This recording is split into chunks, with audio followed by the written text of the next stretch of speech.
Starting in the name of Allah, the most gracious and the most merciful, a very warm welcome to all of my students who are watching out this series. In discrete mathematics, today we are going to start another important section, which is rule of inference. I'm following the book H.K. Rosen, Discrete Mathematics and its Application.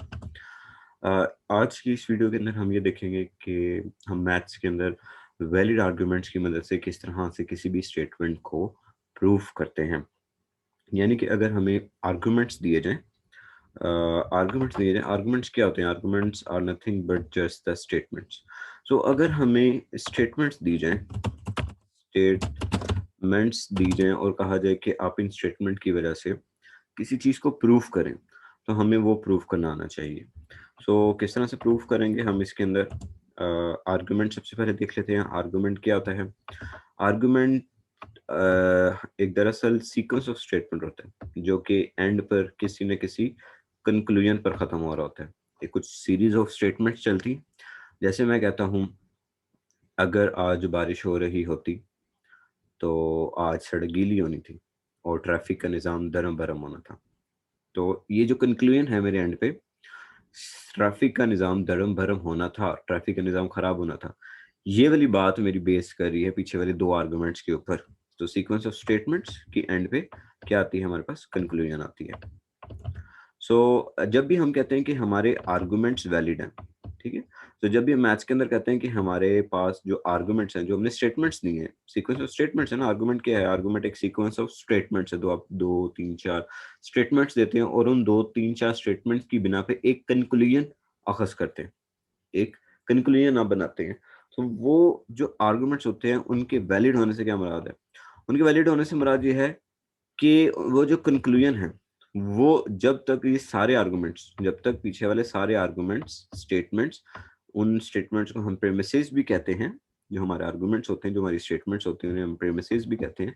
जब तक वो सारी true ना हो जाए तो आपकी conclusion true नहीं हो सकती, आप किसी कंक्लूजन के ऊपर नहीं पहुंच सकते। तो वैलिड आर्गुमेंट से मुराद ये है कि जब भी आप स्टेटमेंट्स दें, अगर आपकी स्टेटमेंट ठीक साबित हो तो फिर आप किसी न किसी कंक्लूजन के ऊपर पहुंच जाते हैं। तो वैलिड आर्गुमेंट ऐसा आर्गुमेंट्स होगा जो कि सारे आर्गुमेंट्स आपके ट्रू होंगे। देखिए, मिसाल के तौर पर मैं ये कहता हूँ कि हम डिस्क्रीट मैथमेटिक्स पढ़ेंगे। अगर मैं यूनिवर्सिटी जाऊंगा, मैं सर अली की क्लास लूंगा, तो मैं फिर डिस्क्रीट मैथमेटिक्स के अंदर टॉप करूंगा। तो देखिए, मेरा डिस्क्रीट मैथमेटिक्स के अंदर टॉप करना किन दो बातों पे, किन दो स्टेटमेंट्स के ट्रू होने पे डिपेंड कर रहा है। मैं अगर यूनिवर्सिटी डेली जाऊंगा और मैं सर अली की क्लास रेगुलरली लूंगा। तो जब तक मेरी ये दो स्टेटमेंट्स वैलिड नहीं होंगे, वैलिड से मुराद है कि जब तक वो दो स्टेटमेंट्स आपकी ट्रू नहीं होंगी, तो आपकी कंक्लूजन ट्रू नहीं हो सकती। आप कंक्लूजन के ऊपर जो है वो पहुंच नहीं सकते। आपकी किसी भी आर्गुमेंट का वैलिड होने से मुराद यही होती है कि वो स्टेटमेंट्स ट्रू हैं और फिर आप किसी कंक्लूजन के ऊपर पहुंच रहे हैं। हम रूल ऑफ इन्फ्रेंस मैथमेटिक्स के अंदर, हम डिस्क्रीट मैथ्स के अंदर रूल ऑफ इन्फ्रेंसेस इस्तेमाल करेंगे और उससे हम वैलिड आर्गुमेंट्स बनाने की कोशिश करेंगे। वैलिड आर्गुमेंट से मुराद क्या होगी? स्टेटमेंट्स को हम ट्रू करेंगे और फिर हम किसी कंक्लूजन के ऊपर जो है वो पहुंचने की कोशिश करेंगे। अब देखते हैं कि वैलिड आर्गुमेंट्स प्रोपोजिशन लॉजिक के अंदर क्या क्या होते हैं। देखिए, अगर हम ये प्रोपोजिशंस लेते हैं, इफ यू लिसन, अगर तुम सुनते हो, you will hair what I am saying, अगर तुम सुनो तो तुम्हें पता लगेगा मैं क्या कह रहा हूँ। यू आर लिसनिंग, तुम सुन रहे हो, therefore you hear what I am saying. ये इसमें मैंने क्या किया? इसमें ये किया मैंने कि इसमें कुछ प्रोपोजिशंस, देखिए पहली प्रोपोजिशन मैं ले लेता हूँ पी। तो पी प्रपोजिशन क्या बनी? ये मेरी स्टेटमेंट बनी, यू लिसन, आप सुनते हैं, ठीक है। दूसरी प्रपोजिशन क्यू, वो क्यू क्या दी? You hear what I am saying, आपको सुनाई दे रहा है मैं क्या कह रहा हूँ, ठीक है, आपको पता लग रहा है कि मैं क्या कह रहा हूँ। अब देखिए, ये मेरे दो स्टेटमेंट्स हैं। अब मेरे दो स्टेटमेंट्स हैं, तो पहली अगर मैं इसको कन्वर्ट करूं अपने प्रपोजिशन लॉजिक की फॉर्म में, तो क्या बनेगा? देखिए, पहली प्रपोजिशन ये थी ना, यू लिसन, अगर तुम मुझे सुनते हो, अगर तुम मुझे सुनते हो, if you listen to me, if you listen to me, you will hear what I'm saying, तो तुम्हें सुनाई देगा मैं क्या कह रहा हूँ।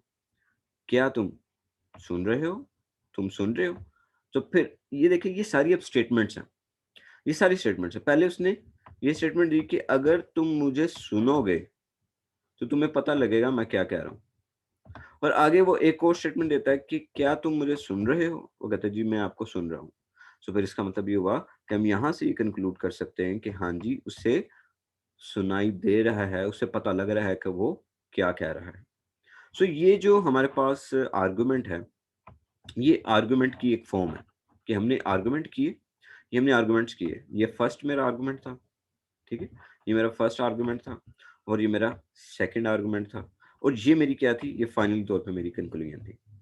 अब आपको ये सवाल पेपर में इसी तरह से आ सकता है, वो आपसे ये पूछ सकता है कि अगर मैं आपको ये स्टेटमेंट दे देता हूँ, इस तरह से इंग्लिश की एक स्टेटमेंट दे देता हूँ, तो इस इंग्लिश की स्टेटमेंट में मुझे आप ये आइडेंटिफ़ाई करके बताएँ कि इसमें से कंक्लूजन क्या है? पहली चीज़ आप बताएँ कंक्लूजन क्या है? और दूसरी चीज़ आप मुझे बताएँ कि इसमें प्रेमिसेस क्या हैं?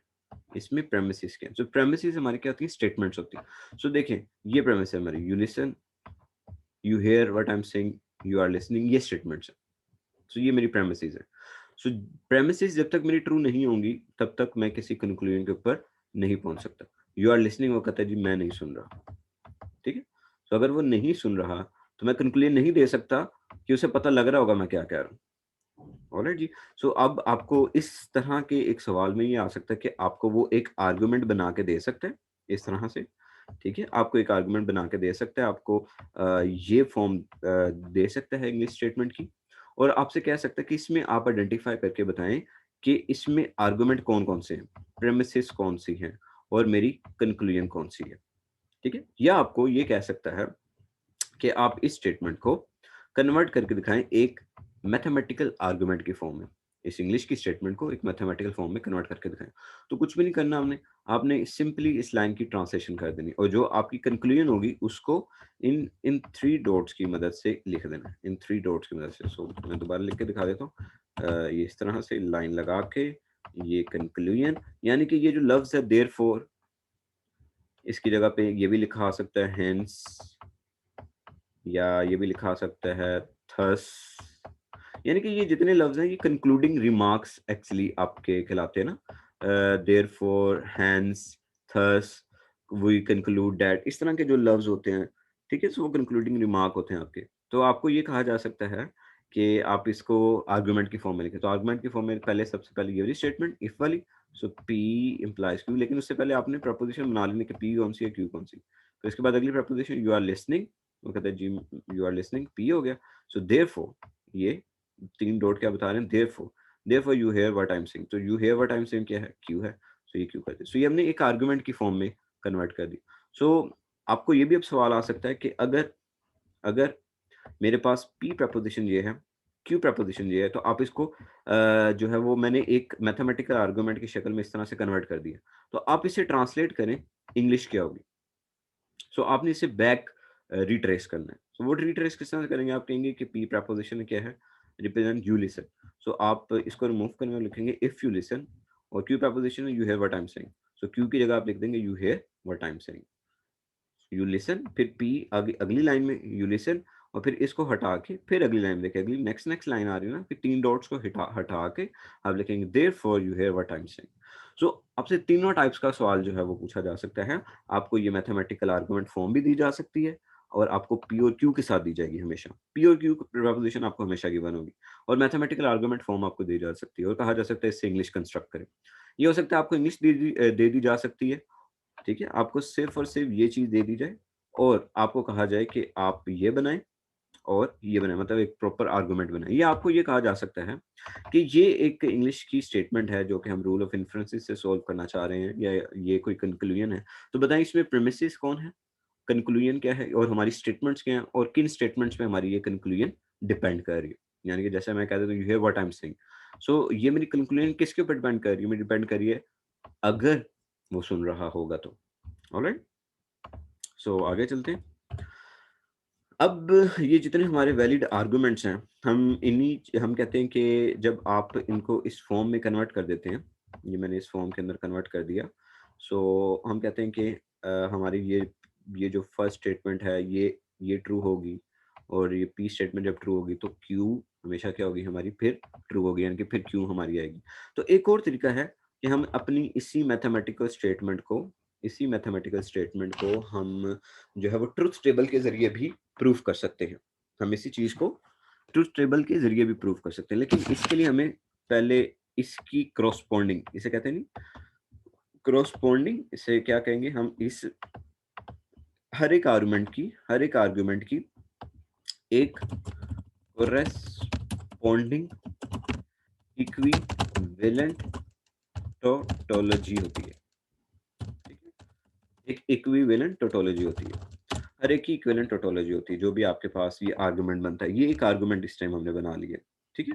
सो ये जो आर्गुमेंट हमारे पास बेटा बन गया, इसकी इक्विवेलेंट टोटोलॉजी। अब हर एक कोई भी आर्गुमेंट आएगा ना, उसकी इक्विवेलेंट टोटोलॉजी बनाना बहुत ज़्यादा आसान है, जो कि हम ट्रुथ टेबल के ज़रिए प्रूफ कर सकते हैं। वो किस तरह से प्रूफ करेंगे हम? यानी कि मैं आगे आपको बताता हूँ मैं इसको टोटोलॉजी भी क्यों कह रहा हूँ। टोटोलॉजी मैं इसलिए कह रहा हूँ कि ये जो पूरा आर्गुमेंट है, ये वैलिड है। तो वैलिड आर्गुमेंट से मुराद ये होती है कि ये हमेशा पूरे आर्गुमेंट्स इसके जो हैं वो ट्रू हैं। सो हम ये भी देखेंगे कि ये जो पूरा एक मैथमेटिकल आर्गुमेंट है, इसको हम टोटोलॉजी का नाम क्यों दे रहे हैं। सो ये जो पूरा एक मैथमेटिकल आर्गुमेंट है, इसको अगर हमें ट्रुथ टेबल के ज़रिए भी प्रूव करना पड़ जाए, तो वो भी हम कर सकेंगे। तो आपके पास कोई भी वैलिड आर्गुमेंट आ जाए, जब भी हम कहते हैं ना कि ये एक आर्गुमेंट है, सो ये एक वैलिड आर्गुमेंट है। तो जब भी कोई वैलिड आर्गुमेंट होता है, इसका मतलब ये होगा कि वो एक टोटोलॉजी होगी। इसको टोटोलॉजी क्यों कह रहे हैं? क्योंकि वैलिड आर्गुमेंट हमेशा एक टोटोलॉजी होती है। यानी कि उसके ट्रुथ टेबल के आउटपुट जो आएगी, वो हमेशा ट्रू ट्रू आएगी, क्योंकि वैलिड आर्गुमेंट है। वैलिड आर्गुमेंट से मुराद ये थी कि इसकी जो प्रेमिसेस हैं, जब वो सारी ट्रू होंगी, तो कंक्लूजन भी आपकी ट्रू होगी, तब आपकी कंक्लूजन आएगी। सो किसी भी आर्गुमेंट को हम उसकी इक्विवेलेंट टोटोलॉजी फॉर्म में किस तरह से कन्वर्ट कर सकते हैं? देखिए, बड़ा आसान है। आपने सबसे पहले जो फर्स्ट स्टेटमेंट, फर्स्ट लाइन होगी, उसमें जो भी लिखा होगा उसको एज़ इट इज़ लिख लें। फिर उसके बाद जो अगली लाइन होगी, इस अगली स्टेटमेंट जो होगी, यहाँ पे कुछ भी हो सकता है। यहाँ पे क्यू इम्प्लाइज पी हो सकता है, नेगेशन पी हो सकता है, नेगेशन क्यू हो सकता है, कुछ भी हो सकता है। आपने पहली स्टेटमेंट के बाद एंड लगाना है और ये सेकंड स्टेटमेंट लिख देनी है। तो सेकंड पी है, सो एंड लगा के पी लिख दी, ब्रैकेट क्लोज। फिर इसके बाद जब आपने कंक्लूजन पे जाना है, तो देयरफॉर की जगह आपने ये इम्प्लाइज लगा दें, इम्प्लीकेशन लगा देना और क्यू लिख देना। तो ये आपकी टोटोलॉजी बन जाएगी। तो अब आप इसको कन्वर्ट कर सकते हैं ट्रू टेबल के अंदर। सो ये एक दूसरा तरीका है लिखने का, कि आप अपनी स्टेटमेंट को इस तरह से भी लिख सकते हैं। सो आप इसके ज़रिए भी प्रूव कर सकते हैं। अगर तो आपको पेपर में कहा जाए कि आप चेक करें कि ये मैंने एक आर्गुमेंट लिखा हुआ है, ये आर्गुमेंट वैलिड है या नहीं है, तो उसका फिर दूसरा तरीका क्या है कि आप उसकी इक्विवेलेंट इक्विवेलेंट फॉर्म में जाएँ, इक्विवेलेंट प्रोपोज़िशनल लॉजिक की फॉर्म में जाएँ और उसका ट्रू टेबल बना के चेक करें, वो सारा रिज़ल्ट आपका क्या आना चाहिए? ट्रू आना चाहिए। अगर सारा रिज़ल्ट ट्रू आता है, तो इसका मतलब है कि ये वाला आर्गुमेंट आपका क्या होगा? वैलिड होगा। एक तो ये तरीका हो गया आर्गुमेंट की वैलिडिटी को चेक करने का। लेकिन अगर आर्गुमेंट इनवैलिड होता है, तो क्या होगा? तो ऑब्वियसली ये टोटोलॉजी नहीं होगी फिर। यानी कि इसमें से कोई ना कोई आउटपुट 0 आ रही होगी आपकी। इनवैलिड आर्गुमेंट्स होने से यही मुराद है कि आपकी फिर कोई ना कोई आउटपुट जो है वो 0 होगी, सारी ट्रू नहीं हो सकती हैं आपकी। ठीक है? सो एक तो ये होगी। दूसरा तरीका क्या है, जो शॉर्ट मेथड है आर्गुमेंट की वैलिडिटी को चेक करने का, वो थोड़ा-सा हिट एंड ट्रायल है। वो ये है कि आप चेक करें, पी और क्यू की कंडीशन को चेक करें, पी को देखें, एनालाइज़ करें और फिर क्यू के ऊपर पहुँचे। यानी कि वो तरीका किस तरह से होगा? वो तरीका कुछ इस तरह से होगा, जैसे ये है हमारे पास। सो मैं कहता हूँ ये आर्गुमेंट वैलिड है कि नहीं? देखें, वो कहता है कि यू लिसन, आप सुन रहे हैं, आपने मुझे सुना। You will hear what I am saying, अगर तुम मुझे सुनते हो, तो तुम्हें पता लगेगा मैं क्या बोल रहा हूँ। सो यहाँ पे इसने स्टेटमेंट दी, यू आर लिसनिंग। अब कंक्लूजन ये है, यानी कि ये कंक्लूजन ये होगी कि you hear what I am saying, वो सुन रहा है, इसका मतलब है उसे पता लगेगा कि वो क्या बोल रहा है। तो अब सेंस अगर इसकी सेंटेंस की देखी जाए, तो हमें समझ आ रहा है कि ठीक है, ये बिल्कुल ठीक बात कह रहा है। इसका जो कंक्लूजन आ रही है, वो ठीक कंक्लूजन आ रही है। मैं आगे आपको मज़ीद एग्ज़ाम्पल दे दूँगा इसकी, कि आप विदाउट टोटोलॉजी में जाए, इस टोटोलॉजी में आए बगैर किस तरह से आर्गुमेंट की वैलिडिटी को चेक कर सकते हैं। ऑलराइट? सो यहाँ पे ये जो 3 डॉट्स हैं, ये देयरफॉर को रिप्रेज़ेंट करते हैं। अब जो प्रीपोज़िशन हैं, प्रीपोज़िशन हमारे पास, हम जब स्टेटमेंट्स को प्रीपोज़िशन से, प्रीपोज़िशन वेरिएबल से रिप्लेस करते हैं, तो आर्गुमेंट्स हमारे पास किस फॉर्म में आ जाता है। तो मैं जैसे कि आपसे बात कर रहा था कि हमारी जो स्टेटमेंट्स होती हैं, जो प्रीपोज़िशंस होती हैं, वो जो हमारी स्टेटमेंट्स हैं, जो हम आर्ग्यू कर रहे हैं, जैसे हमने पीछे देखा, कंक्लूजन से पहले जितनी स्टेटमेंट्स हैं, वो हमारी प्रीमिसेस होती हैं। जो हमारी आखिरी वाली प्रोपोज़िशन होती है, उसको हम कंक्लूजन का नाम देते हैं। आर्गुमेंट वैलिड तभी होगा जब उसकी सारी की सारी प्रीमिसेस ट्रू होंगी, इम्प्लाइज दैट कंक्लूजन भी उसकी क्या होनी चाहिए, ट्रू होनी चाहिए। और आपका जो आर्गुमेंट है वो कंपाउंड प्रपोजिशन की शक्ल में भी हो सकता है, मतलब कि एक से ज़्यादा प्रपोजिशन आपकी हो सकती हैं। सो हम ये कहते हैं कि वैलिड, आपका आर्गुमेंट वैलिड तब होगा जब सारी प्रपोजिशन, जो सारी प्रेमिसेस हैं, जो सारी प्रेमिसेस एक्चुअली आप यहाँ पे कंफ्यूज हो रहे होंगे, कभी मैं प्रपोजिशन कह रहा हूँ, कभी मैं प्रेमिसेस कह रहा हूँ, और कभी मैं स्टेटमेंट का नाम दे रहा हूँ। तो ये एक ही चीज़ें हैं। जो आपकी कंक्लूजन होती है, उस कंक्लूजन से पहले जो भी आप प्रपोजिशंस देते हैं, जो स्टेटमेंट्स देते हैं, उनको ही प्रेमिसेस एक्चुअली कहा जाता है। तो जब तक ये सारी प्रपोजिशन ट्रू नहीं होंगी, ये सारी आर्गुमेंट्स आपके सारे आपके प्रेमिसेस ट्रू नहीं होंगी, तो आपकी कंक्लूजन भी ट्रू नहीं होगी। सो वैलिड आर्गुमेंट्स की एक सबसे बड़ी निशानी ये भी है। सो हम किसी भी आर्गुमेंट को एक वैलिड करने के लिए law of rule of inferences इस्तेमाल करते हैं, क्योंकि देखिए जो मैं अभी आपके साथ पीछे मेथड डिस्कस कर रहा था कि आप आर्गुमेंट्स को एनालाइज कर लो, तो मेरे ख्याल से वो हर एक बच्चे के लिए समझना थोड़ा सा मुश्किल हो जाएगा। उसे हम कहते हैं कि वो एनालिटिकल मेथड है किसी भी आर्गुमेंट को चेक करने की। चलें वो एक एमसीक्यूज के क्वेश्चन के लिए छोटी सी 2-3 स्टेटमेंट्स के लिए तो वो तो हम कर लेंगे, लेकिन what about the larger compound statements, तो उसके लिए फिर हमें मसला होगा। फिर उस चीज को प्रूव करने के लिए हम जो है वो law of inference, rule of inference जो है वो इस्तेमाल करते हैं। ऑलराइट, सो हम इसके लिए इसके अलावा ट्रुथ टेबल भी यूज कर सकते हैं, लेकिन वो भी हम नहीं यूज करेंगे। देखिए जैसे 2-3 तरीके मैं आपसे डिस्कस कर चुका हूँ कि किसी भी आर्गुमेंट को वैलिड प्रूफ करने के लिए आप पहला तरीका कौन-सा आप यूज़ कर सकते हैं? पहला तरीका आप यूज़ कर सकते हैं एनालिटिकल। एनालिटिकल के क्या, पूरी स्टेटमेंट्स को पढ़ें। पूरी स्टेटमेंट्स को पढ़ें और जज करें कि ये इसकी कंक्लूजन ठीक निकल रही है या गलत लिख रही है कंक्लूजन। गलत लिख रही है। बाज़ औक़ात ऐसा भी हो सकता है ना कि आपकी प्रीमिसेस सारी ट्रू हो गई, लेकिन कंक्लूजन आपकी गलत हो गई है। जैसे मिसाल के तौर पर मैं कहता हूँ, मैं ऊपर स्टेटमेंट दे रहा हूँ। मैं ऊपर आपको यहाँ पे मैं आपको स्टेटमेंट देता हूँ। मैं एग्ज़ाम्पल के तौर पे कह रहा हूँ कि बाज़ औक़ात ऐसा भी हो सकता है कि आपकी कंक्लूजन गलत हो सकती है। जैसे मैं कहता हूँ कि if it is snowing, I will go if it is snowing, I will go to home. I am at home. Therefore therefore I am therefore there there is no snow. अब देखिए, अब ये देख के तो आपको फ़ौरन पता लग गया होगा कि इसमें सॉरी, ये देख के आपको फ़ौरन ही पता लग गया होगा कि इसमें प्रेमिसेस क्या हैं और मेरी कंक्लूजन क्या है। So therefore there is no snow, ये तो कंक्लूजन होगी। अब मैं आपसे पूछता हूँ कि क्या ये आर्गुमेंट पूरा वैलिड है? कंक्लूजन समेत क्या ये एक वैलिड आर्गुमेंट मैंने दी है? अब आप कहते हैं कि sir if it is snowing I will go to home, और मैंने कहा कि आपने देखिए ऊपर ये स्टेटमेंट पढ़ी कि अगर स्नो हो रही होगी तो मैं घर जाऊँगा। और फिर मैंने statement the I am at home, मैंने आपको बताया जी प्रपोज़िशन दी मैं घर के ऊपर हूँ। इसका मतलब आप यहाँ से ये कंक्लूड कर सकते हैं कि देयर इज़ नो स्नो। देखिए ऊपर मैं कुछ और कह रहा हूँ, नीचे मैं कुछ और कह रहा हूँ, तो इसका मतलब है कि आर्गुमेंट, ये जो स्टेटमेंट्स आपकी, ये जो स्टेटमेंट्स हैं, ये स्टेटमेंट तो ठीक हो गई, ये तो ट्रू साबित हो गई, सही हो गई, लेकिन कंक्लूजन गलत हो गई। तो बाज़ औक़ात ऐसा भी हो जाता होता है कि आपका आर्गुमेंट इनवैलिड हो जाता होता है। अब ये क्यों क्यों इनवैलिड हुआ? क्योंकि मैंने खुद गलत किया। आपको क्या चीज़ समझाने के लिए? ये चीज़ समझाने के लिए गलत किया कि आप आर्गुमेंट को चेक कैसे कर सकते हैं। तो अभी जैसे मैंने चेक किया ना, देखिए ना उसने ऊपर क्या है कि अगर स्नोइंग हो रही होगी, अगर बर्फबारी हो रही होगी, क्योंकि आजकल आपको पता है कि थोड़ा-सा सर्दी भी है, तो इसलिए मेरी माइंड में ये एग्ज़ाम्पल आ रही थी, और अब हमारे जो नॉर्थर्न एरियाज़ हैं वहाँ पे स्नोफॉल भी हो रही है। So if it is snowing I will go to the home, I am at home, therefore there is no snow. तो आप अब इन सेंटेंसेस में अगर मेरी ऊपर वाली स्टेटमेंट को देखें तो उस लिहाज से मेरी कंक्लूजन गलत है। क्यों? यहाँ पे क्या आना चाहिए था? सो यहाँ पे क्या आना चाहिए था? I am leaving this eight you.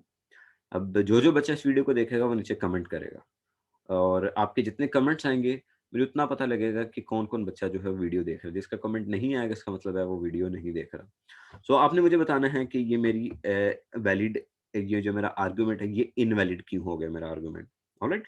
सो यहाँ पे मेन बात आपको बताना ये मकसद थी कि आप इस छोटे से आर्गुमेंट के लिए ये वाला मेथड इस्तेमाल कर सकते हैं कि ऊपर आप पढ़ें और नीचे जाएँ। लेकिन ये एनालिटिकल मेथड बड़े-बड़े कंपाउंड स्टेटमेंट्स में नहीं चलता, और हर बार ना ही प्रेफ़र किया जाता है। और जब हम बात करते हैं कि हमने इन रूल ऑफ इन्फरेंसेस को अपने कंप्यूटर के अंदर यूज़ करना है, सिस्टम के अंदर लॉजिक अपने बनाना है, तो फिर उसके अंदर तो एनालिटिकल बिल्कुल नहीं होता। हमें लॉजिक्स, रूल्स और इस तरह के स्पेसिफिक सेट ऑफ एल्गोरिथम हमें जो है वो लेके चलना पड़ता है। सो इसलिए ये एक जो तरीका है आर्गुमेंट की वैलिडिटी को चेक करने का, तो वो वाला तरीका पहला हमने देख लिया। सो वो पहला तरीका हमने क्या देखा? हमने पहला तरीका देखा एनालिटिकली। दूसरा तरीका हमने देखा ट्रुथ टेबल के ज़रिए, ऑलराइट? दूसरा तरीका हमने देखा ट्रुथ टेबल के ज़रिए। सो ट्रुथ टेबल का ज़रिए जो मेथड है वो क्यों नहीं प्रेफ़र किया जाता? ट्रुथ टेबल के ज़रिए जो हम यूज़ करते हैं आर्गुमेंट की वैलिडिटी को चेक करने के लिए, वो वाला मेथड क्यों नहीं यूज़ किया जा सकता? उसमें भी सेम प्रॉब्लम है। अगर स्टेटमेंट ज़्यादा हो जाएगी तो फिर आर्गुमेंट्स की एंट्रीज़ बढ़ जाएँगी, यानी कि ट्रुथ टेबल की एंट्रीज़ बढ़ जाएँगी पी, क्यू, एस, आर, तो वो एक लार्जर ट्रुथ टेबल हो जाएगा और वो एक आसान तरीका नहीं रहेगा। सो हमारे पास कुछ स्पेसिफिक सेट ऑफ रूल्स होने चाहिए। सो इसलिए हम लॉज़ ऑफ इन्फरेंसेस को इस्तेमाल करते हैं। सो ये भी ये जो एक आर्गुमेंट है ये जिसके ज़रिए हमने प्रूव किया कि आर्गुमेंट वैलिड है, ये एक लॉ है एक्चुअली। ये भी लॉ ऑफ इन्फरेंसेस से ही निकला है और इसको हम कहते हैं लॉ ऑफ डिटैचमेंट या मोडेन्स पोनेंस। इसको मोडेन्स पोनेंस कहते हैं या लॉ ऑफ डिटैचमेंट आप कहते होते हैं। मोडेन्स पोनेंस एक्चुअली लैटिन ट्रांसलेट करता है मोर दैट अफर्म्स, कि वो स्टेटमेंट जो कि कंफर्म करती है कि ये क्या है। ठीक है जी? सो इसी तरह से एक और एग्जांपल मैं आपको कराता हूँ मॉडस पोनेंस के ऊपर। मिसाल के तौर पर देखें, ये कुछ स्टेटमेंट दी हुई है, इट्स अ नाइस डे। ठीक है? It's a nice day, we will go to the beach. If it's a nice day, we will go to the beach. assume the hypothesis. अब इसमें मैं प्रपोजिशन अपनी assume करता हूँ। क्या है जी? ये है मेरे पास P, it's a nice day. ठीक है? और दूसरी प्रपोजिशन है we will go to the beach. We will go to the beach, तो मेरी दूसरी प्रपोजिशन आ गई क्यू। ऑलराइट जी? सो मैंने इसमें दो प्रपोजिशन अपनी सेट की और दो प्रपोजिशंस मैंने इसमें सेट की। पहली प्रपोजिशन मैंने सेट की ये वाली P, P it's a nice day, और दूसरी प्रपोजिशन मैंने सेट की we will go to the beach. तो देखिए, अब ये मैं कहता हूँ कि इस आर्गुमेंट के वैलिड होने की स्टेटमेंट को आप प्रूफ करें लॉ ऑफ इन्फरेंस को यूज करते हुए। तब देखिए कैसे करता हूँ। इट्स देखिए इफ आगे मुझे फौरन पता लग गया कि ये वाली फॉर्म बनेगी पी इम्प्लाइज क्यू, तो मैंने लिख दिया पी इम्प्लाइज क्यू। पी था if it's a nice day we will go to the beach. So आगे स्टेटमेंट क्या लिखी उसने, हमने ये ज्यूम किया कि मेरी ये statement it's a nice day ये ट्रू है। सो मेरी ये स्टेटमेंट ट्रू हो गई। सो मैं आज वाकई ही एक सनी डे है। सो बाय मॉडर्न स्पोनेंस हम ये फिर प्रूफ कर सकते हैं। बाय मॉडर्न स्पोनेंस हम ये कह सकते हैं कि ये स्टेटमेंट ट्रू होगी। मॉडर्न स्पोनेंस ये कह सकते हैं कि वो बीच पर जाएंगे।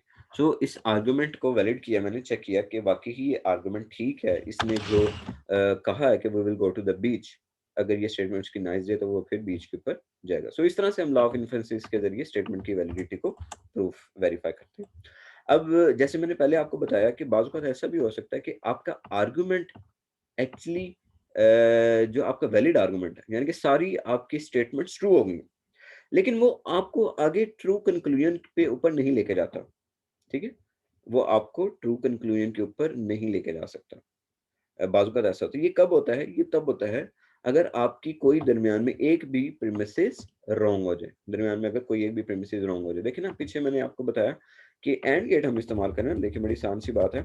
क्या इसने कहा, हम देखिए दरमियान में एंड गेट इस्तेमाल कर रहे हैं। तो आपकी सारी प्रीमिसेस ट्रू है, कोई एक फॉल्स होगी तो उसकी वजह से कंक्लूजन आपकी क्या हो सकती है? फॉल्स हो सकती है। अब देखिए यही बात मॉडर्न एक्सपोनेंट से मैथमेटिकली मैं प्रूव करता हूँ। देखिए मेरे पास एक स्टेटमेंट है ये एक मैथमेटिकल स्टेटमेंट, एक प्रपोजिशन समझ लें, इसको मैं P कह देता हूँ और ए इम्प्लाइज इसको मैं Q कह देता हूँ। ठीक है? तो ये मैथमेटिकल स्टेटमेंट Q आ गई। तो देखिए P में क्या कह रही है? P में कहता है √2, if √2 is greater than 3/2, then we can say square of √2 will remain greater than the square of the 3 of over √2।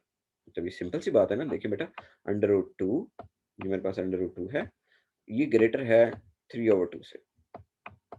ठीक है? 3/2 से जो है ये मेरा ग्रेटर है। तो इसको आप वेरीफाई भी कर लें।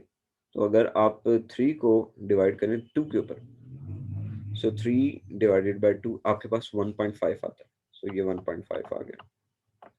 और सॉरी, अगर आप √2 लें, सो √2 आपका कितना आता है? अगर हम √2 लेते हैं तो √2 आपका जितना भी आता है आप इसको देखिए। और अगर हम ये कहते हैं, अगर हम अपनी इस स्टेटमेंट को P लेते हैं, ठीक है? कि हमारा √2 ग्रेटर है 3/2 से। सो 3/2 1.5 और हम अज़्यूम कर रहे हैं, हम कहते हैं कि जी अगर हमारी ये वाला आर्गुमेंट है हमारा कि हमारा √2 ग्रेटर होगा 3/2 से, तो फिर उसका जो स्क्वायर है, जो उसका स्क्वायर है, सो हम ये कह रहे हैं कि ये जो √2 है, ये 1.4 है, 1.414, ये ग्रेटर है, ये ग्रेटर है 3/2 से, ठीक है। सो लेट्स हम मान रहे हैं, तो √2 का स्क्वायर, √2 का स्क्वायर क्या होगा हमारे पास, 2 आएगा, 2 भी ग्रेटर होगा 1.5 के स्क्वायर से। सो अगर ये मेरे पास प्रेमिसेस हैं, ये मेरे पास प्रेमिसेस हैं, ये प्रेमिसेस हैं, और मैं कहता हूँ कि अगर √2 ग्रेटर होता है 3/2 से, तो फिर क्या मेरी ये कंक्लूजन ठीक होगी कि 2 जो है वो इससे ग्रेटर होगा? नहीं। देखिए, जब हमने स्टार्ट ही अपने आर्गुमेंट में एक प्रेमिसेस, रॉन्ग प्रेमिसेस लेके किया, तो फिर आगे जो कंक्लूजन हमारी जो कंक्लूजन आएगी, वो भी कंक्लूजन गलत आएगी। तो ये बहुत ज़्यादा ख्याल रखना है कि अगर आपके आर्गुमेंट्स ही गलत हों, अगर आपके स्टेटमेंट्स ही अंदर गलत हों, तो फिर आप कभी भी एग्जैक्ट ही कंक्लूजन के ऊपर नहीं पहुंच सकते। तो इसी तरह से valid argument can lead to any conclusion if it's one of, ये वही बात को आगे प्रूव कर रहा है, ठीक है जी। So argument is valid as it is constructed using problem, but one of the premises is false, P is false, so we cannot drive the conclusion. So बाज़ बात अगर हम ये भी कह सकते हैं कि अगर उसकी एक भी प्रीमिसेस गलत हो जाए, तो हम उस ठीक कंक्लूजन के ऊपर जो है वो नहीं पहुंच सकते हैं। So ये भी एक पॉइंट होता है हमारे पास कि हम उसकी कंक्लूजन के ऊपर जो है वो नहीं पहुंच सकते अगर उसकी एक भी प्रीमिसेस जो है वो गलत हो जाए। किसी एक प्रीमिसेस के गलत होने की वजह से आप उसके ऊपर जो है वो नहीं पहुंच सकते। तो देखिए, रॉन्ग प्रेमिसेस हमें रॉन्ग, यानी कि आप इससे मैथ से कंफ्यूज ना हो, बस आपको ये बताना मकसद था कि रॉन्ग, अगर आपकी प्रेमिसेस में से कोई एक आधी प्रेमिसेस भी रॉन्ग हो जाती, तो आप कभी भी ठीक कंक्लूजन के ऊपर नहीं पहुंच सकते। सो ये सारे हमारे पास बेटा, ये सारे रूल ऑफ इन्फ्रेंसेस हैं जो आपको याद करने हैं, और बारी बारी ये जैसे जैसे इस्तेमाल होते जाएंगे, I let you know, but for time being you are all supposed to learn it. लेकिन मैं आपको इसका ये जरूर बता देता हूँ कि ये जितने लॉज, इनकी इक्विवेलेंट टोटोलॉजी आप कैसे बना सकते हैं, इक्विवेलेंट कॉरस्पॉन्डिंग टोटोलॉजी किस तरह से बना सकते हैं, जो अभी जैसे पीछे सिखाई टू टेबल बनाने के लिए। तो वही वाला तरीका है बेटा, आसान तरीका है, कुछ भी नहीं, क्या करना है आपने। इसके लिए अगर मैं लिखूं कॉरस्पॉन्डिंग टोटोलॉजी, तो आपको कहा था कि सबसे पहले पहली स्टेटमेंट लिख लें, पी एंड क्यू। जब पी एंड क्यू लिख लें, फिर उसके बाद ब्रैकेट लगा दें। ब्रैकेट लगाने के बाद जब अगली स्टेटमेंट पे आपने जाना है, तो एंड लिखें, और फिर उस स्टेटमेंट में सेकंड लाइन में जो भी है वो लिखें, फिर ब्रैकेट लगाएं, ठीक है जी। और फिर इसके बाद देयरफॉर को हटा के आपने क्या लिखना है, इम्प्लाइज लिखना है, इम्प्लाइज लिख के आप क्यू लिखना है, ठीक है। और ऑलराइट, इसी तरह से ये भी स्टेटमेंट आपकी बेटा ऐसी ही होगी। इसके अंदर हम क्या करेंगे, इसमें हमारे पास है निगेशन क्यू। निगेशन के लिए मैं ये ले लेता हूँ, निगेशन क्यू, और फिर उसके बाद मैं यूज करूंगा एंड। अब एंड सिंबल मेरे पास ये है, चूंकि I am unable to use the and symbol, that's why I am writing it with pen, ताकि प्रॉपर जो है वो लिखा जा सके, आप कंफ्यूज ना हो। And P implies Q, P implies Q, तो फिर आप ब्रैकेट क्लोज करें, और फिर आगे इम्प्लाइज लगाएं, इम्प्लाइज लगा के क्या आएगा, निगेशन पी आ जाएगा। ये इसकी इक्विवेलेंट टोटोलॉजी। इसी तरह से अगर मैं ये हाइपोथेटिकल सिल्गोरिथम को देखूं, ये भी क्या होगा, ये भी इसी तरह से होगा। मैं पहले पी इम्प्लाइज क्यू लिखूंगा, अब ये पूरी एक कंपाउंड प्रपोजिशन बन गई, इसलिए मैं ब्रैकेट लगा देता हूँ ताकि कंफ्यूजन ना हो। अब सेकंड लाइन पे जाऊंगा तो मैं क्या लगा दूंगा, एंड लगा दूंगा, और क्या लिखूंगा, क्यू इम्प्लाइज आर। अब ये क्लोजिंग ब्रैकेट कंपाउंड प्रपोजिशन की एक और ब्रैकेट लगाता हूँ, क्यों, ताकि कंफ्यूजन क्रिएट ना हो। तो इम्प्लाइज पी इम्प्लाइज आर, ये मेरी इसकी होगी। बेटा इसी तरह से आप किसको भी ले लें, मैं इसको भी ले लेता हूँ, ये किस तरह से होगा, जो सिंपल पी इम्प्लाइज की हो जाएगा। इसको ले लें, किस तरह से होगा, ये भी इस तरह से होगा। देखें, ये पहला पी, फिर सेकंड वाला एंड क्यू, और implies P and Q, alright. इसी तरह से ये भी आ सकता है। ये सारे रूल्स इसकी इक्विवेलेंट टोटोलॉजी फॉर्म है, या ऐसा ऐसा आपको याद होंगे। पेपर में आपको अब इस तरह से हो सकता है कि वो आपको ये भी कह सकता है कि मॉडस टोलेंस, मॉडस आपको नाम बता सकता है कि मॉडस टोलेंस के ज़रिए आप क्या करें, इस आर्गुमेंट की वैलिडिटी को प्रूव करें।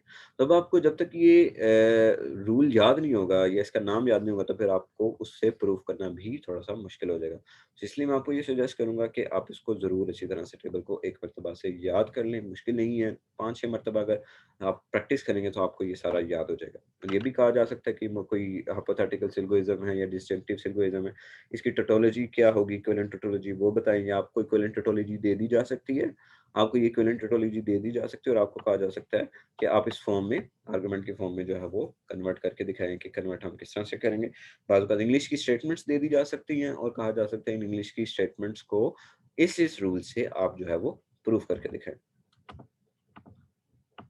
सो आगे ये है कि हम इसे जो है ना, अब आप ये सोच रहे होंगे कि ये हमें पढ़ने का एक्चुअली हम ये कर क्या रहे हैं, कुछ समझ नहीं आ रही होगी। तो आप इसको बिल्कुल एक गेम की तरह से आप समझें, जिसमें आपको कुछ स्टेटमेंट्स दी जाएँगी और आप ये देखना चाहेंगे कि ये इन स्टेटमेंट्स की बिना पे जो मेरा रिज़ल्ट निकलता है वो वाक़ई ट्रू साबित होता है, नहीं होता। सो हो क्या सकता है, ये भी हो सकता है कि आपको स्टेटमेंट्स इंग्लिश की दे दी जाएँ और कहा जाए इसे आर्गुमेंट के फॉर्म में ट्रांसलेट करें, वेरिएबल्स आप बनाएँ और फिर उन प्रेमिसेस को राइट करें और फिर उसकी क्लियर कंक्लूजन के ऊपर पहुँचे। इस तरह से भी आपको सवाल आ सकता है, ठीक है? कि आपको इंग्लिश की स्टेटमेंट्स दे दी जाए और आपको कहा जाए कि आप इससे राइट कंक्लूजन ड्रा करें। ये जो मैंने कुछ आपको प्रीपोज़िशंस दी, तो फिर सारा प्रोसेस वही करना पड़ेगा आपको। आपको प्रीपोज़िशन वेरिएबल्स में जाना पड़ेगा, प्रेमिसेस को ट्रू देखना पड़ेगा, जब वो ट्रू हो जाएँगी फिर आप कंक्लूजन के ऊपर पहुँचेंगे। सो हम अब इसमें क्या कर सकते हैं, हम यही काम रूल ऑफ इन्फरेंसेस से भी कर सकते हैं। सो ज जैसे मैंने पहले डिस्कस किया। अब using the rule of inferences से हम जो है वो आर्गुमेंट्स किस तरह से बना सकते हैं। तो भई हम एक नई चीज़ देखने लगे कि हम हमें अगर रूल ऑफ इन्फरेंसेस दे दी, अगर हमें कुछ इंग्लिश की स्टेटमेंट्स दे दी जाएँ, तो हम कैसे प्रूव कर सकते हैं रूल ऑफ इन्फरेंसेस की मदद से कि इससे जो आर्गुमेंट बनता है वो एक वैलिड आर्गुमेंट बन रहा है और जो कंक्लूजन आएगी वो बिल्कुल ठीक कंक्लूजन आएगी। सो ये इस चीज़ का प्रूफ जो है वो कैसे कर सकते हैं। सो देखिए नहीं, ये कुछ हमारे पास स्टेटमेंट्स हैं, ये सारी कुछ हमारे पास स्टेटमेंट है। अब इन स्टेटमेंट्स में मैं पढ़ के टाइम ज़ाया नहीं करूँगा, हम डायरेक्टली अगले स्टेप पे मूव करते हैं। सो अगला स्टेप ये है कि जब आपके पास स्टेटमेंट आ रहे हैं, तो आप उन स्टेटमेंट्स को प्रीपोज़िशन की फॉर्म में कन्वर्ट कर दें। सो ये जैसे P, Q, R, S, T की प्रीपोज़िशन की फॉर्म में मैंने कन्वर्ट कर दी। बाज़-औक़ात आपको इस तरह नंबरिंग में भी वो प्रीपोज़िशन दे सकता है 3, 4, 5, 1, 2, 3, 4, 5। बाज़-औक़ात वो आपको पैराग्राफ की शक्ल में भी दे सकता है और पैराग्राफ की शक्ल में वही सेंटेंसेस बने होंगे, लेकिन आपने उसमें फिर खुद से प्रीपोज़िशन बनानी होगी। सो ये तो बड़ी स्ट्रेट स्ट्रेट बन गया। देखिए, it is not sunny this afternoon. So ये आफ्टरनून में सनी नहीं है, सो ये पहली प्रपोज़िशन पी आ गई। It is colder than yesterday, ये कल से ठंडा है, दूसरी proposition. We go to swimming, we go swimming, third preposition। और fourth preposition, do not go to swimming, will take a canoe trip। अच्छा, स्विमिंग वाली होगी will take a canoe trip। So canoe trip की चले गए और T we will home by sunset। सो इस तरह से हमने प्रपोजिशन में कन्वर्ट कर दिया। अगर आपको यहाँ पे दी गई इंग्लिश स्टेटमेंट को प्रपोजिशनल वेरिएबल्स बनाने नहीं आए अभी तक, तो आप स्टार्ट वाली भी जो मेरी 1-2 वीडियोज़ हैं प्रपोजिशनल लॉजिक्स के ऊपर, उसको ज़रूर देखें। सो जब आप ये बना लें, सो आपको क्या हुआ, अभी तक हमने क्या देखा, अभी तक हमने ये देखा कि आपको इस तरह से कुछ स्टेटमेंट्स दी जा सकती हैं और आपको कहा जा सकता है कि इससे वैलिड आर्गुमेंट बनाएं और कंक्लूजन के ऊपर आप पहुंचना है और आपने उसमें लॉ ऑफ इन्फरेंसेस इस्तेमाल करने हैं। तो आप उसको प्रीपोजिशन वेरिएबल्स के अंदर कन्वर्ट करेंगे। जैसे ही आप प्रीपोजिशन वेरिएबल्स के अंदर कन्वर्ट करें, तो नेक्स्ट स्टेप ये होगा कि आपकी जो इंग्लिश की स्टेटमेंट्स लिखी हुई, आपकी जो इंग्लिश की स्टेटमेंट्स लिखी हुई हैं, उनको प्रीपोजिशनल कंपाउंड प्रीपोजिशन के अंदर कन्वर्ट करना शुरू कर दें। उन स्टेटमेंट्स को कंपाउंड प्रोपोजिशनल कंपाउंड प्रोपोजिशन के अंदर कन्वर्ट करना शुरू कर दें। सो जैसे ये कंपाउंड प्रोपोजिशन है, ये कंपाउंड प्रोपोजिशन थी ना, पहली कंपाउंड प्रोपोजिशन थी, इसको कन्वर्ट किया, it is not sunny this afternoon. So P देखें, पी क्या थी, it is sunny this afternoon, तो नेगेशन पी का मतलब it is not sunny this afternoon. And it is colder than yesterday, and operator, it is colder than yesterday. So ये सारी proposition second, third, fourth और हमने जो है उसमें कन्वर्ट कर ली। अगेन ये सारा किस तरह से मैं कर रहा हूँ, ये फर्स्ट वीडियो के अंदर एक्सप्लेन किया हुआ है। So I request you please pause the video और आप वेरीफाई करें कि क्या ये पांचों ठीक हुए हैं, ठीक कन्वर्ट हुए हैं। अगर इसमें कोई मिस्टेक है तो आप मुझे प्लीज बताएं। ठीक है जी। सो मैं इसको एक्सप्लेन नहीं कर रहा, और अगर किसी बच्चे ने समझना है कि किस तरह से है, तो वो सेकंड वीडियो को देख ले, उसका लिंक भी मैं इधर पेस्ट कर रहा हूँ।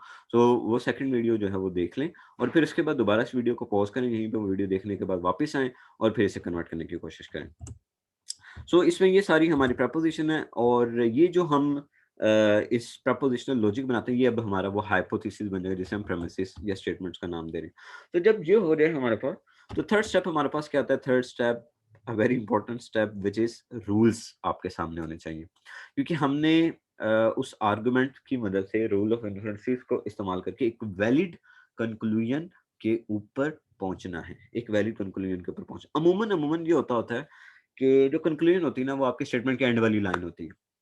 अमूमन जो कंक्लूजन होती है वो स्टेटमेंट के एंड वाली लाइन होती है। तो इसलिए आपने नोट किया होगा कि यहाँ पे उसने पहले ही लिख दिया कि ये कंक्लूजन है मेरे पास।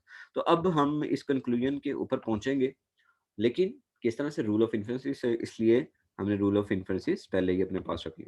तो अब हमने कैसे करना है प्रूफ? जब आप इसको मैथमेटिकल प्रूफ करना स्टार्ट करें तो एक तरफ लिखें स्टेप्स, क्या-क्या लिखना है और हर स्टेप की आप रीज़न देंगे। क्योंकि ये बिल्कुल एक जिस तरह से हमने प्रोपोज़िशनल लॉजिक के अंदर रूल्स इस्तेमाल किए थे, ये भी वैसे ही था कि आप कोई भी स्टेप करते थे और नेक्स्ट स्टेप पे जाने के लिए आपसे कहा जाता था कि आपके पास जो टेबल है, उस टेबल में से जो आप रूल इस्तेमाल कर रहे हैं, उन टेबल के रूल्स को साथ रेफरेंस के तौर पे साइट भी करें। सो इसलिए आपने साथ यहाँ पे साइट करना है। तो क्या करेंगे? सबसे पहली स्टेटमेंट लेंगे हम। सबसे पहला हाइपोथेसिस लेंगे, ये हमारी स्टेटमेंट है।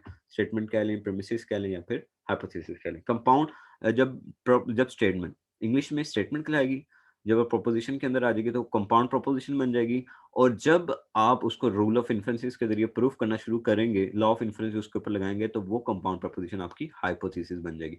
तो इसलिए मेरा एक ये हाइपोथेसिस है, फर्स्ट हाइपोथेसिस है। अब देखिए नहीं, क्या आप इस फर्स्ट हाइपोथेसिस से नेक्स्ट स्टेप के ऊपर पहुँच सकते हैं? कुछ हो सकता है, आप कुछ कर सकते हैं। यानी कि नेगेशन पी एंड क्यू पे कोई इनमें से दिया गया रूल ऑफ इन्फरेंस इस्तेमाल करके किसी चीज़ को शॉर्टन डाउन कर सकते हैं। मतलब कि देखिए जैसे ये है P इम्प्लाइज़ Q, अगर मेरे पास यहाँ पे P इम्प्लाइज़ Q लिखा होता, अगर मेरे पास P इम्प्लाइज़ Q होता, यहाँ पे P इम्प्लाइज़ Q हाइपोथेसिस होता और नीचे लिखा होता P, तो इसका मतलब ये हुआ कि मैं अगले स्टेप में बड़े आराम से Q लिख सकता था। लेकिन मैं अब ये नहीं कर सकता, उसकी रीज़न क्या है? क्योंकि मेरे पास दोनों चीज़ें मिसिंग है। ये भी नहीं कर सकता, 2 चीज़ें चाहिए, इसके लिए भी 2 स्टेटमेंट्स चाहिए, 2 स्टेटमेंट्स, 2, 2। तो अगर आप इसको देखें बेटा, इसके लिए 1 स्टेटमेंट आपको चाहिए, इसके लिए 1 स्टेटमेंट चाहिए। सो मैं इसको ज़रा क्लियर कर देता हूँ। सो इसके लिए अगर आप देखें बेटा, तो इसके लिए आपको जो है वो 2 स्टेटमेंट्स चाहिए, ये 2 स्टेटमेंट्स आपकी। ये क्या है? ये रूल है सिम्प्लिफिकेशन का। सो सिम्प्लिफिकेशन का रूल क्या कह रहा है? ये कह रहा है कि अगर P एंड Q लिखा हो, तो आप उसको P में कन्वर्ट कर सकते हैं। तो अब देखिए, एंड भी लिखा, जो हमारे लिए इम्पोर्टेंट होता है वो फॉर्मेट होता है कि व फॉर्मेट जो है वो इसका बनना चाहिए। ठीक है? हमने पीछे रूल में भी ये देखा था कि जब हम किसी के ऊपर कोई प्रॉपर्टी अपनी ऑपरेट करवा रहे होते हैं, तो हम देखते हैं फॉर्मेट वही बनना है कि नहीं बनना। तो देखिए, एंड आ रहा है, सेकंड ऑपरेटर आ रहा है और फर्स्ट ऑपरेटर आ रहा है। मतलब मैं ऑपरेटर तो नहीं, ये प्रोपोज़िशन है, लेकिन आपको समझाने के लिए कहा कि जैसे वहाँ पर आप इस्तेमाल करते थे कोई भी प्रॉपर्टी लगाने के लिए, तो ये भी सेम वैसी प्रॉपर्टी बनी है। देखिए फॉर्मेट देखें, प्लीज़ फॉर्मेट को देखें। यहाँ पे सबसे बड़ा मसला बच्चों का यही आता है कि उन्हें पता ही नहीं होता कि ये लगेगी किस तरह से प्रॉपर्टी। तो प्लीज़ फॉर्मेट को देखा करें। फॉर्मेट बन रहा है एंड, अब देखिए फॉर्मेट को देखने का मतलब ये नहीं होता कि एग्ज़ैक्टली डिटो कॉपी यहाँ पे आनी चाहिए। उस जैसा मिलता-जुलता आना चाहिए। देखिए मेन चीज़ क्या है? देखिए ये है कि जी एंड 2 प्रीपोज़िशन से जुड़ा होगा। तो देखिए एंड एक ये प्रीपोज़िशन है, इस प्रीपोज़िशन से जुड़ा हुआ है, ठीक है? और ये कहता है कि जब इस तरह से एक एंड 2 प्रीपोज़िशन के साथ जुड़ा हो, सो आगे आप फर्स्ट प्रीपोज़िशन को लिख देते हैं। तो देखिए यहाँ पे फर्स्ट प्रीपोज़िशन क्या है? नेगेशन P है, सो इससे फ़र्क नहीं पड़ता। उसने बस ये कहा हुआ है कि एंड से 2 प्रीपोज़िशन जो है आपकी जुड़ी। तो इसलिए हम सिम्प्लिफिकेशन का रूल यहाँ पे क्या कर सकते हैं? हम सिम्प्लिफिकेशन का रूल यहाँ पे लगा सकते हैं। तो इसका सिम्प्लिफिकेशन का रूल ज़रा यहाँ पे लगाएँ, तो क्या फॉर्म बनेगी देखें ज़रा? ये फॉर्म बनेगी ये। तो हमने क्या किया? हमने ये कहा कि अभी यहाँ पे हम सिम्प्लिफिकेशन, हमने फर्स्ट स्टेप के ऊपर सिम्प्लिफिकेशन परफॉर्म की। ठीक है बेटा? तो इस तरह करके आपने इसे सिम्प्लीफाई करते जाना है। अब थर्ड स्टेप मैं क्या करूँगा? अब आप ये देखिए कि क्या आप इन दोनों को इस्तेमाल करके कुछ थर्ड स्टेप के ऊपर पहुँच सकते हैं? आप इन दोनों को इस्तेमाल करके थर्ड स्टेप के ऊपर पहुँच सकते हैं। अगेन यही फॉर्म देखिए, अब देखिए ये फॉर्म होनी चाहिए, नेगेशन P एंड Q और नीचे नेगेशन P हो, या मतलब इस तरह की मिलती-जुलती हो, या ये वाली फॉर्म हो जाए P एंड Q और फिर नीचे P आ जाए। ठीक है? सो यहाँ पे मतलब 2 इस तरह से अब देखिए इन दोनों को मिला के कुछ हो सकता है। ये एंड वाली देखें, ये तो इम्प्लाइज़ है, एंड वाली सिर्फ़ एक ही थी, ये और वाली आ गई नहीं। इसका मतलब है कि अब हम यहाँ से फर्दर आगे सिम्प्लीफाई इन दोनों को, इस बेचारी अकेली को तो बिल्कुल ही सिम्प्लीफाई कर सकते हैं, और अगर हम इसके साथ स्टेप 1 और स्टेप 2 को मिला दें, जैसे इक्वेशन 1 और इक्वेशन 2 को मिला दें, तो हम फिर भी नहीं कर सकते। तो आपके पास दोनों चीज़ों की लिबर्टी है, दोनों चीज़ों की लिबर्टी है आपके पास।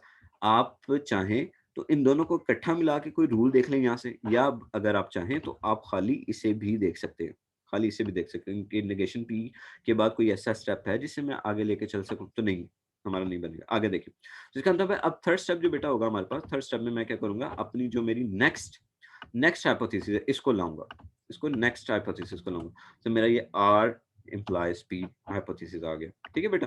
अब वंस अगेन आपके पास लिबर्टी है कि आप इन तीनों को मिला दें, आप इसको और इसको फर्स्ट और लास्ट को मिला लें, जिस तरह से आपका दिल करे। जैसे मैथ्स के अंदर आप इक्वेशंस बना लेते हैं, तो आप फर्स्ट इक्वेशन, थर्ड इक्वेशन को मिला के सिंपलीफाई कर देते हो, सेकंड इक्वेशन को मिला देते हो, तो अब आपकी ये 3 इक्वेशंस ही बन गई हैं एक किस्म की। आप इन तीनों में से किसको भी यूज़ कर लो। आप चाहो तो खाली इसको यूज़ करके इसे सिंपलीफाई करने की कोशिश करो। आपका जो टारगेट है वो ये है कि आपने किसी तरह से टी के ऊपर पहुँचना है बस, ठीक है? तो जिस जिस तरह से इसे सिंपलीफाई करते जाएँगे, आप टी के ऊपर पहुँचते जाएँगे। लेकिन बेटा एक बात याद रखनी है, अब आप ये सोचेंगे कि सर हमने डायरेक्ट ये वाली प्रोपोज़िशन क्यों नहीं पकड़ी? ये हाइपोथेसिस क्यों नहीं पकड़ा? क्योंकि आपने सारे आर्गुमेंट्स को लेके चलना है। आपने स्टार्ट करना है पहले आर्गुमेंट से। You will start from the first argument, and then by simplifying you will reach till here. All right? सो अब इसमें क्या होगा? सो ये आ गया मेरे पास, हाइपोथेसिस आ गया, तो अब मैं कोशिश करता हूँ कि मैं फर्स्ट और इसको मिला लूँ, लेकिन मुझे ऐसा कोई नज़र नहीं आएगा जहाँ पे एंड और इम्प्लाइज इकट्ठे आ रहे हो, एंड और इम्प्लाइज इकट्ठे नहीं आ रहे।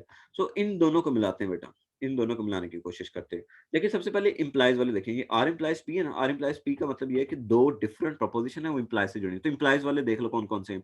इम्प्लाइज वाला एक ये है इम्प्लाइज वाला, ये है इम्प्लाइज वाला, ये है इम्प्लाइज वाला, और कौन है जी इम्प्लाइज वाला? ये 3 इम्प्लाइज वाले रूल्स हैं आपके पास। अब तीनों में से कौन-सा रूल होगा?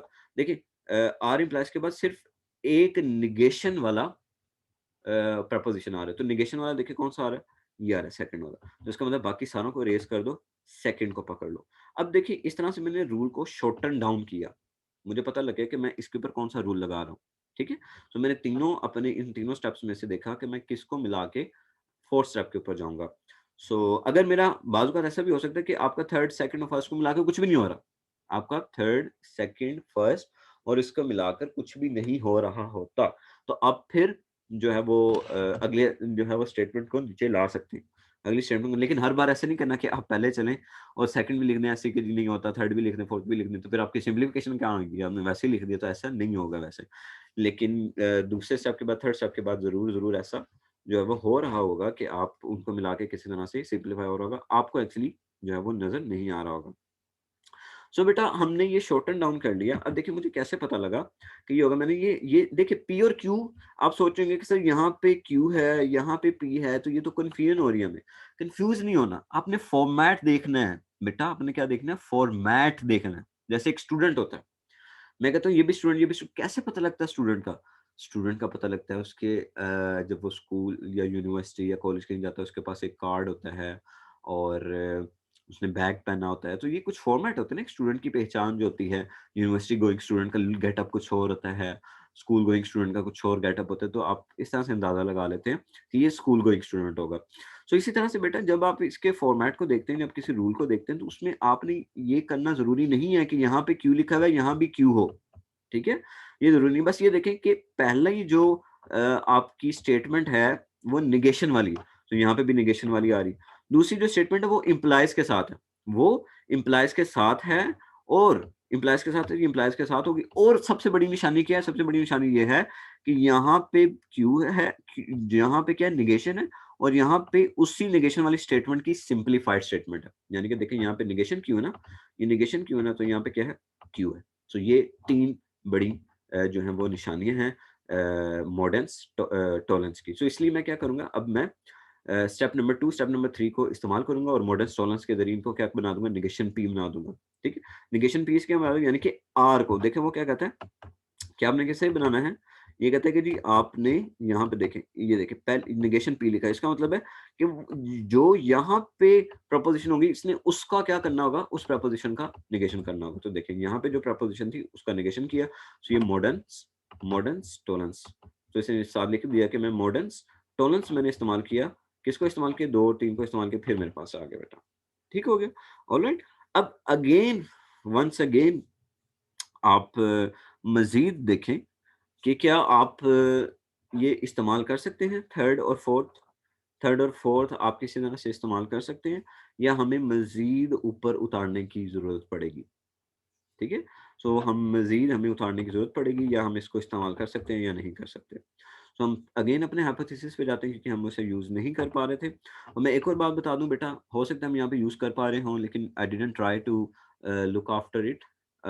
देखिए, सिंप्लिफिकेशन जिस मोड में भी आप कर रहे हो, उसमें हमेशा ये होता है कि सिंप्लिफिकेशन आपकी चेंज हो सकती है। हो सकता है मैं ये इतने स्टेप्स के बाद पहुँच रहा हूँ, आप इसे खुद सॉल्व करने की कोशिश करें और 2-3 स्टेप्स के बाद आप उस कंक्लूजन का पहुँच जाएँ। सो सिंप्लिफिकेशन डिफरेंट हो सकती है बेटा।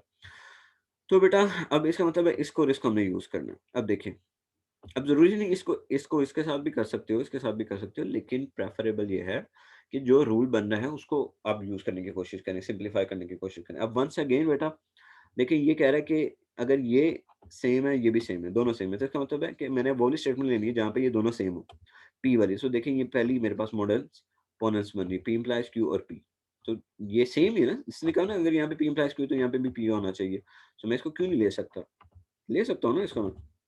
सो मॉडर्न्स, तो मेरे पास ये ऐसा आ गया, क्योंकि ये कहता है क्यू आ जाएगा। इसके बाद नेक्स्ट हाइपोथेसिस लूँगा बेटा मैं। अब देखिए, नेक्स्ट हाइपोथेसिस जब मैं यहाँ पे लूँगा, तो ये बिल्कुल सीधा-सीधा सा मेरा मॉडर्न्स पोनेंस पहले वाला लगा रहा होगा। ठीक है? सो आप इसको वीडियो यहाँ पे पॉज़ करें और खुद देखने की कोशिश करें कि मॉडर्न्स पोनेंस किस तरह से लग रहा है। सो मैं फाइनली तौर पे मॉडर्न्स पोनेंस यूज़ करके मैं अपनी सिम्प्लिफिकेशन के ऊपर पहुँच गया। सो इस तरह से अब आपको क्वेश्चंस आएँगे, आपने क्या करना होगा, आपको इंग्लिश के आर्गुमेंट्स दिए जाएँगे और आपको कहा जाएगा कि रूल ऑफ इन्फरेंसेस की मदद से इसके वैलिडिटी का चेक करें और इसके कंक्लूजन को प्रूव करें, ये स्टेटमेंट जो है वो आपकी वैलिड है। सो हम एक और एग्जांपल करते हैं और इसको प्रूव करने की कोशिश करते हैं कि आपको किस तरह से इंग्लिश की स्टेटमेंट्स दी होंगी, और आपको कहा जाएगा कि आप रूल ऑफ इन्फरेंसेस को इस्तेमाल करके आप इसको प्रूव करें। तो देखिए, ये स्टेटमेंट है हमारे पास। Once again I would love not to read this statements because it's just a waste of time. Let's begin with the rules. So ये कोई स्टेटमेंट है, ठीक है? ये आपको स्टेटमेंट्स दी हुई 1 2 3। तो हमने स्टेप्स क्या करने हैं, let's move towards this step. ये स्टेटमेंट्स हैं। पहला स्टेप क्या था, अब आपको याद हो गया होगा। पहला step yes yes yes, first step prepositions में कन्वर्ट करें। पी क्यू आर, 3 प्रीपोजिशंस बन गए। सेकंड स्टेप क्या था जी? सेकंड स्टेप था प्रीपोजिशंस में कन्वर्ट करने के बाद आप कंपाउंड प्रीपोजिशंस की तरफ जाएं। सो ये मैंने कंपाउंड प्रीपोजिशंस कन्वर्ट कर दी, ठीक है जी? सो अगर आप ये मैंने किस तरह से कंपाउंड प्रीपोजिशंस में कन्वर्ट कर रहा हूँ, जस्ट पॉज द वीडियो और इसको देखें। और अगर आपको नहीं समझ आती या कहते हैं गलत है, so just claim into the comment box, I will get back to you. तो आप इसको बस जो है वो चेक करें और आपको आई गेस अब तक जो है वो ये प्रीपोजिशन लिखनी आ गई होंगी। ये हाइपोथेसिस बन गया। अब इसके बाद नेक्स्ट स्टेप क्या है बेटा, आपने इसको ट्रू प्रूफ करना। तो वो ट्रू प्रूफ किस तरह से करेंगे हम? तो वंस अगेन हम थर्ड स्टेप में क्या, हम अपने रूल ऑफ इन्फरेंसेस अपने सामने लाएँगे। रूल ऑफ इन्फरेंसेस का टेबल अपने सामने लाएँगे और उस रूल ऑफ इन्फरेंसेस के टेबल से इसको सिम्प्लीफाई करने की कोशिश करेंगे। तो कैसे सिम्प्लीफाई करेंगे? हम पहला स्टेप लेंगे, ठीक है? हम ये पहला स्टेप लेंगे, ये मैंने पहला स्टेप लिया, ये मेरा हाइपोथेसिस था, मैंने सेकंड स्टेप लिया, हाइपोथेसिस था। तो ये मेरा एक्चुअली एक रूल बन रहा है। अगर आप रूल देखें मेरा, तो ये रूल बनता है रेज़ोल्यूशन रूल। सो रेज़ोल्यूशन रूल के मुताबिक अगर मेरे पास P और Q लिखा हो और फिर नेगेशन P और Q लिखा हो, तो मैं उसको Q और R लिख सकता हूँ। ये मेरा रूल ऑफ रेज़ोल्यूशन है, ये डायरेक्ट रूल है। ठीक है जी? तो ये मेरा डायरेक्ट रूल है। सो मैं आपको दिखा भी देता हूँ। ये रेज़ोल्यूशन रूल है। ये देखिए, ये रेज़ोल्यूशन रूल है मेरा, अगर आपको नज़र आ रहा है, बिल्कुल लास्ट वाला रूल ये है कि P और Q लिखा हो, नेगेशन P और Q हो, तो इसे हम Q और R लिख सकते हैं। ऑलराइट जी। अब ये वंस अगेन P, Q और R की कहानी नहीं है। ये रूल को थोड़ा समझने की आपने कोशिश करना है कि अगर P और Q लिखा हो, देखिए सेकंड प्रीपोज़िशन है Q और नीचे P का ही नेगेशन हो और आगे हो R, तो फिर आप पहली स्टेटमेंट का सेकंड प्रीपोज़िशन और सेकंड स्टेटमेंट का सेकंड प्रीपोज़िशन दोनों को और से जोड़ सकते हैं। और तो नहीं, एक्चुअली कहना चाहिए डिसजंक्शन या कंजंक्शन, इस तरह के वर्ड हमें यहाँ पे यूज़ करने चाहिए। So alright ji, I hope कि आपको ये क्लियर हो गया होगा। सो हम यहाँ पे प्रीपोज़िशन पे जो है वो इस तरह से पहुँचेंगे। सो इसी तरह से आई होप कि आपको यहाँ तक ये क्लियर हो गया होगा। अब आगे हम एक बड़ा इंपॉर्टेंट पार्ट शुरू करने जा रहे हैं। यहाँ तक रूल ऑफ इन्फरेंसेस अभी ख़त्म नहीं हुए, लेकिन रूल ऑफ इन्फरेंसेस का एक पार्ट जो है वो ख़त्म हो गया। अब हम इसी इन्फरेंसेस को जोड़ने जा रहे हैं क्वांटिफायर्स के साथ। देखिए, क्वांटिफायर्स मैंने जैसे लास्ट स्टेटमेंट में भी आपसे ज़िक्र किया था कि क्वांटिफायर्स तब तक आपकी जान नहीं छोड़ेंगे जब तक आप अमाउंट क्वांटिटी का नहीं बताते जाएँगे। सो आपने यहाँ पे क्वांटिटी का ज़िक्र किया, क्वांटिफायर ने जंप मार दी। सो ऑल मैन आर, ये कुछ भी लिखा हुआ, कुछ भी लगा सकते हैं। All man are very beautiful, said Jane. So John is a man, therefore John is also a beautiful. So मैं अगर इसकी जगह पे ब्यूटीफुल लिखता हूँ तो मैं क्या लिखूंगा, all man are beautiful. Said John ने कहा कि जी सारे जो आदमी होते हैं वो बड़े ब्यूटीफुल होते हैं। सो देयरफॉर, और अगर जॉन एक आदमी है तो फिर हम क्या कंक्लूड कर सकते हैं कि जॉन भी एक क्या होगा, ब्यूटीफुल पर्सन होगा। अब देखिए क्वांटिफायर्स आ गए, तो क्वांटिफायर्स में अगर हमने इनको प्रूव करना हो तो हम किस तरह से इन स्टेटमेंट्स को जो है वो प्रूव करते हैं। तो बेसिक सी बात है कि हमारी जो गिवन प्रेमिसेस है इसमें ऑल आ रहा है, तो ऑल के लिए हम क्या यूज करेंगे, ये यूज करेंगे, ऑल मैन आर ब्यूटीफुल। वो कुछ भी हो सकते हैं। अब ये एक प्रेडिकेट हम इसमें लेंगे, ठीक है। प्रेडिकेट क्यों लेंगे, क्योंकि जब आप क्वांटिफायर्स की बात करते हैं सारे शामिल करते हैं, फिर उसमें किसी एक की बात नहीं हो रही होती। तो जब आप उसमें किसी एक पर्सन को शामिल करेंगे तो आप एक्स की जगह पे सी लिख देंगे, सी से मुराद वो कोई पार्टिकुलर पर्सन होगा। सो इसको देखते हैं कि हम क्वांटिफायर्स को किस तरह से जो है वो प्रूव करते हैं। तो इसके लिए भी बेटा हमें ये rule of inferences for the predicate, ये भी रूल्स जो है वो याद करने पड़ेंगे। इनके टेबल्स को भी हमें जो है वो माइंडसेट जो है वो हमें लेके चलना पड़ेगा। तो देखिए for all of x, P of x, और ये यूनिवर्सल इंस्टेंटेशन का टेबल है कि अगर हमारे पास लिखा हो फॉर ऑल ऑफ एक्स और पी ऑफ एक्स लिखा हो, और अगर ये ट्रू हो जाए तो फिर वो एक किसी एलिमेंट पे भी क्या होगी, ट्रू होगी। अगर कोई बात किसी एक एलिमेंट पे ट्रू है तो आप उसे उस सारों के लिए भी कह सकते हैं। ये सेकंड रूल है यूनिवर्सल। इसी तरह एग्जिस्टेंशियल क्वांटिफायर के लिए भी रूल है कि अगर आपका ये प्रेडिकेट किसी एक बात के ऊपर एग्री कर रहा है, ओके हो रहा है, तो फिर आप उसे किसी खास एलिमेंट के लिए भी कह सकते हैं। ठीक है? सो ये रूल्स इस तरह बताने से आपको इतने समझ तो नहीं आएँगे, सो इसको प्रैक्टिस एग्जांपल से करने की कोशिश करते हैं। तो मिसाल के तौर पर देखें, यही मेरे पास प्रेडिकेट है, यही प्रेडिकेट क्वांटिफायर दोनों चीज़ें मेरे पास हैं, ऑल मैन आर ब्यूटीफुल। तो इसके स्टेप्स क्या होते हैं, अगर आपको याद हो तो हम क्या करते होते थे, हम इसे प्रेमिसेस की शक्ल में बदलेंगे, लेकिन यहाँ पे जब हम प्रेमिसेस उसे प्रोपोज़िशन की फॉर्म में लेके जाते थे, वो भी प्रेमिसेस कहलाती है हमारी। तो जब आप उसे प्रोपोज़िशन की फॉर्म में लेके जाएँगे, तो यहाँ पे जो आपका प्रेडिकेट होगा, अभी प्रेडिकेट की फॉर्म में हम इसे लेके जाएँगे क्योंकि यहाँ पे क्वांटिफायर आ गया। तो देखिए 2 प्रेडिकेट बने हैं, ऑल मैन, ठीक है? जॉन इज़ अ मैन, ये बन रहा है, John is a man, so all are man, ठीक है? सो हम क्या करेंगे, ऑल की जगह पे जब प्रेडिकेट लिखेंगे तो एम ऑफ एक्स लिख देंगे कि ऑल आर मैन, तो एक्स ऑल को रिप्रेजेंट कर रहा है, सो इसलिए एक्स इज़ अ मैन। और बी ऑफ एक्स एक दूसरा प्रेडिकेट लिया कि वो जो मैन है वो क्या है, वो ब्यूटीफुल है। सो हम इसे सबसे पहले कन्वर्ट करेंगे क्वांटिफायर स्टेटमेंट में, प्रीमिसेस में कन्वर्ट करेंगे। कन्वर्ट करने के बाद नेक्स्ट स्टेप हमारे पास क्या होगा, हम यही वाली फॉर्म बनाएँगे। जैसे देखिए रूल वही चल रहे हैं, सिर्फ़ एक स्यापा, यानी कि I should say a trouble that has arrived in this, that has arisen in this situation, that is कि अब आपने क्वांटिफायर बस साथ यूज़ कर लेने, ठीक है जी? So all men are beautiful said John, therefore John is beautiful. So इसको मैंने कन्वर्ट किया प्रेमिसेस के अंदर। तो देखिए पहली जो मेरे पास कंपाउंड प्रेडिकेट बना, वो क्या बना कि if all man are beautiful, if all if all are man, देखिए ये बना ना, all are man said John, all man are beautiful, all man are beautiful. तो मैंने प्रेमिसेस बनाई थी M of X, M of X बनाई थी कि X is a man. So m of x, if x is a man, if x is a man, then that man is beautiful. So मैंने इस सारों को एक ही इसमें कन्वर्ट कर दिया कि if x is a man, then surely that man is really beautiful. क्योंकि देखिए यहाँ पे बात कर रहे हैं कि जॉन इज अ मैन, एक पार्टिकुलर एलिमेंट के लिए बात कर रहे हैं, इसलिए मुझे यहाँ पे ये लिखना पड़ा कि ये जो मेरी बात है ना, ये वाली बात, ये सबके लिए मेरे पास ट्रू साबित हो रही है। For all, for all man, for all person, for all X, देखिए फॉर ऑल एक्स क्या है, X is a man, for all man if they are man, सबके लिए अगर वो आदमी है तो वो छोटी सी बात है, वो क्या होंगे, वो ब्यूटीफुल होंगे। सो इसको हम यूनिवर्सल इंस्टीट्यूशन के जरिए जो है वो किस तरह से प्रूव करेंगे बेटा, ये मैंने प्रेमिसेस ली, ठीक है। अब इस पे देखेंगे प्रेमिसेस ली, इस प्रेमिसेस लेने के बाद अगेन हम अपने रूल ऑफ इन्फ्रेंसेस पे यहाँ पे जाएंगे। तो ये कहते हैं कि अगर फॉर ऑल हो और आगे प्रेडिकेट पी ऑफ एक्स हो तो आप उसे पी ऑफ सी की फॉर्म में लिख सकते हैं, ठीक है। यही कह रहे हैं यूनिवर्सल इंस्टीट्यूशन, यही कह रहे हैं कि अगर फॉर ऑल हो, आगे एक प्रेडिकेट हो, तो आप उसे किस तरह से लिख सकते हैं, इस तरह की शक्ल में लिख सकते हैं, यानी कि आप अपने प्रेडिकेट में एक खास एलिमेंट पुट कर सकते हैं। तो मेरा ये प्रेडिकेट था एम ऑफ एक्स, एक्स की जगह मैंने जॉन पुट कर लिया, मैंने जॉन पुट कर लिया। तो इसके बाद आगे मजीद सिंप्लीफाई मैं किस तरह से कर सकता हूँ, रूल ऑफ इन्फ्रेंसेस को ही देखना मैंने, मजीद आपने जो है वो रूल ऑफ इन्फ्रेंसेस को ही देखना। So M John implies B John. अब इसके बाद मैंने अपनी एक प्रेमिसेस ली, एम जॉन, ठीक, एम जॉन, कि जॉन एक आदमी है, जॉन एक आदमी से, यहाँ पे एक्चुअली ये भी लिखनी चाहिए थी लेकिन उसने प्रेमिसेस कंपाउंड प्रपोजिशन था इसलिए नहीं लिखा, तो इसे यहाँ पे ये भी लिखना चाहिए था एम जॉन, कि जॉन एक क्या है, आदमी है। सो जॉन एक आदमी, सो इसलिए मेरी अगली प्रेमिसेस, अगली स्टेटमेंट ये होगी। सो एम जॉन, ये दोनों प्रपोजिशंस ली मैंने। अब इसको मजीद किस तरह से हम सिंप्लीफाई कर सकते हैं, तो यहाँ पे हम पीछे से भी रूल्स के बदल ले सकते हैं। मॉडर्न टॉलेंस अगर आप देखें, मॉडर्न मॉडर्न पोनेंस, पहला जो रूल था हमारे पास मॉडस पोनेंस, तो मॉडस पोनेंस के जरिए हम इस चीज को ट्रू साबित कर सकते हैं कि वाकई अगर जॉन एक आदमी है तो फिर जॉन क्या होगा, ब्यूटीफुल होगा।